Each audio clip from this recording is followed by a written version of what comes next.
warm welcome to my channel PV's Pavilion. How are you people? Hope all are doing well. So, India versus West Indies Test series, 2-match set series, Test series തീർന്നിരിക്കുകയാണ്. അപ്പോൾ 2 മാച്ചും ജയിച്ച് India 2-0 എന്ന ഒരു മഹത്തരമായ victory achieve ചെയ്തിരിക്കുകയാണ്. So, congratulations to Team India. So, first test match അഹമ്മദാബാദിലായിരുന്നു. അതിൽ west ഇൻഡീസിനെ ബാറ്റിങ്ങിന് അയച്ച് അവർ 162 എടുത്ത്, പിന്നെ ഇന്ത്യ 448 എടുത്തു, ഡിക്ലെയർ ചെയ്തു 5 വിക്കറ്റിൽ. അഗെയിൻ വെസ്റ്റ് ഇൻഡീസ് 146 റൺസ് എടുത്ത് ഔട്ടായി. 200 പോലും ടച്ച് ചെയ്യാൻ അവർക്ക് പറ്റില്ല 2 ഇന്നിങ്സിൽ. Okay, so India won by a margin of an innings and 140 runs. It's a great margin. ഭയങ്കര the gulf of gap between two teams were very evident there.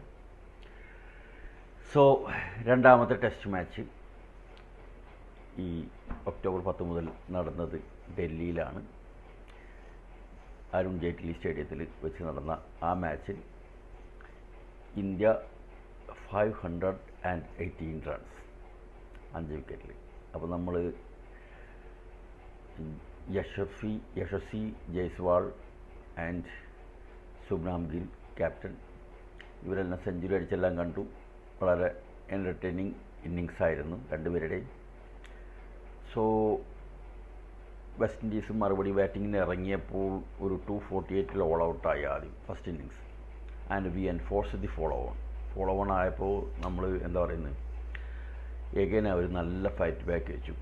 John Campbell, Shai hope എന്നിവർ century അടിച്ച് നല്ലൊരു fight back 390 വരെ അവരെത്തി. 390 all ഔട്ടായി. Last വിക്കറ്റിലൊക്കെ വന്ന് ഒരുപാട് runs എടുത്തത്.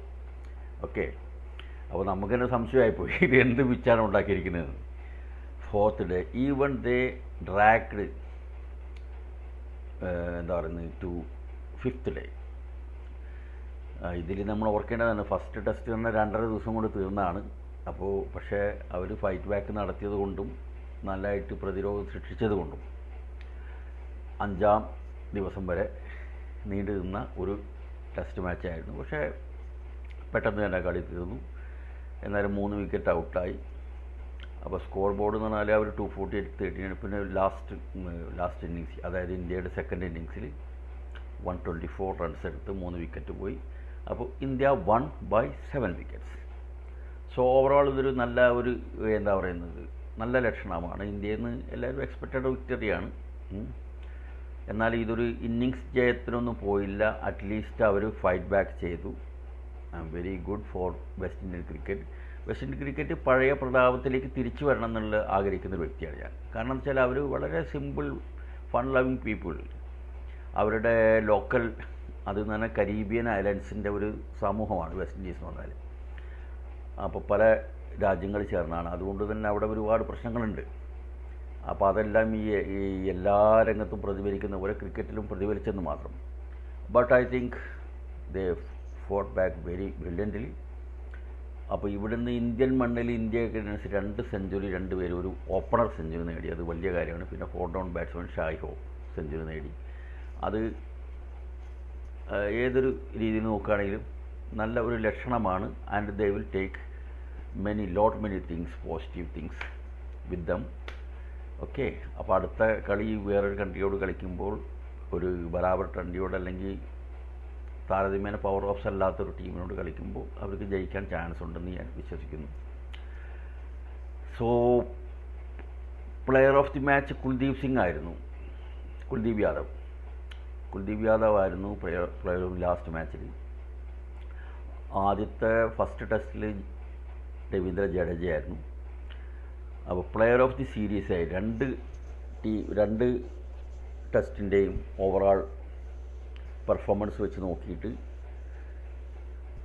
Sir Ravindra ജഡേജയെ പ്ലെയർ ഓഫ് ദി സീരീസ് ആയിട്ട് എടുത്തിട്ടുണ്ട്. Congratulations to both Kuldeep Yadav and Ravindra Jadeja. Okay, that's it. അപ്പോൾ ക്രിക്കറ്റിൻ്റെ ഒരു മഹോത്സവം നടന്നുകൊണ്ടിരിക്കുന്ന ഈ ഒരു അവസരത്തിൽ ഇതൊക്കെ തന്നെയാണ് നമുക്ക് പറയാനുള്ളത്. ഓക്കെ, അപ്പോൾ ഇതിപ്പോൾ ജസ്റ്റ് ഒരു എന്താ പറയുന്നത്, ഓവറോൾ അസസ്മെൻറ്റ് നടത്തിയെന്നേ ഉള്ളൂ. ഇനി മെയിൻ നമ്മുടെ ഇന്ത്യൻ ടീമിൻ്റെ, അതായത് മെൻസ് ടീമിൻ്റെ ടെസ്റ്റ് വരാൻ പോകുന്നത് ഓസ്ട്രേലിയയിലാണ്. ഫസ്റ്റ് ODI പിന്നെ പെർത്തിൽ വെച്ചിട്ട് 19 ഒക്ടോബറാണ്. പിന്നെ 23 ഒക്ടോബർ ആൻഡ് 25 ഒക്ടോബർ, അങ്ങനെ 3 ODI. അതിനുശേഷം പിന്നെ T20യുടെ 5 മാച്ച് ഉണ്ടാവും. അപ്പോൾ ഡിഫറെൻറ്റ് ടീംസാണ് പോകുന്നത്. അപ്പോൾ ODIയിൽ ക്യാപ്റ്റനായിട്ട് സുമാൻ ഗിൽ തന്നെ നമുക്ക് കാണാം. തീർച്ചയായിട്ടും റോക്കോ, അതായത് Rohit and Kohli, they will be there for wonderful performances. Okay, അപ്പോൾ ഇതൊക്കെയാണ് പിന്നെ പ്രത്യേകിച്ച് പറയാനുള്ളത്. അതുകൊണ്ട് കൂടുതൽ ദീർഘിപ്പിക്കുന്നില്ല. വീഡിയോ ഇഷ്ടമായെങ്കിൽ ലൈക്ക് ചെയ്യുക, സബ്സ്ക്രൈബ് ചെയ്യുക, ഷെയർ ചെയ്യുക. Thank you very much.